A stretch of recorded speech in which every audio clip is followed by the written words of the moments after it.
Project రూట్ని ఇప్పుడు మనం గమనిస్తే ప్రాజెక్టు నీటి ప్రవాహం ఒకే మార్గంలో కాకుండా వివిధ దశల ద్వారా ప్రయాణిస్తుంది. ప్రారంభమైతే ప్రాణహిత గోదావరి నదుల సంగమం వద్ద ఉన్న మేడిగడ్డ బ్యారేజ్ నుండి నీటిని ఎత్తిపోస్తారు. మధ్య దశలో ఇక్కడి నుండి నీరు వరుసగా అన్నారం బ్యారేజ్ అంటే సరస్వతి బ్యారేజ్ మరియు సుందిళ్ల బ్యారేజ్ అంటే పార్వతీ బ్యారేజ్లకు చేరుకుంటుంది. ఈ దశల్లో భారీ పంప్ హౌజ్ల ద్వారా నీటిని ఎగువకు పంపింగ్ చేస్తారు. ఆసియాలో అతిపెద్ద భూగర్భ పంపు హౌస్ అయిన గాయత్రి పంపు హౌస్ ఈ మార్గంలోనే ఉంటుంది. ఇక్కడి నుండి నీరు శ్రీపాద ఎల్లంపల్లి ప్రాజెక్టుకు చేరుకుంటుంది. ఇది ఆసియాలోనే అతిపెద్ద భూగర్భ పంపు హౌస్.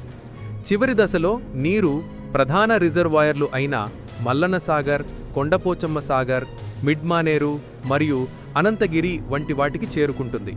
ఈ రిజర్వాయర్ల నుండి నీటిని ఉప కాలువలు, డిస్ట్రిబ్యూటరీల ద్వారా పంపిణీ చేస్తారు. కాళేశ్వరం ప్రాజెక్టును కేవలం సాగునీటికే కాకుండా తెలంగాణలోని పట్టణ మరియు గ్రామీణ ప్రాంతాలకు తాగునీరు అందించడానికి కూడా రూపొందించారు. ఈ ప్రాజెక్టు నుండి నీటిని వివిధ మార్గాల ద్వారా తాగునీటి వ్యవస్థల్లోకి పంపిస్తారు.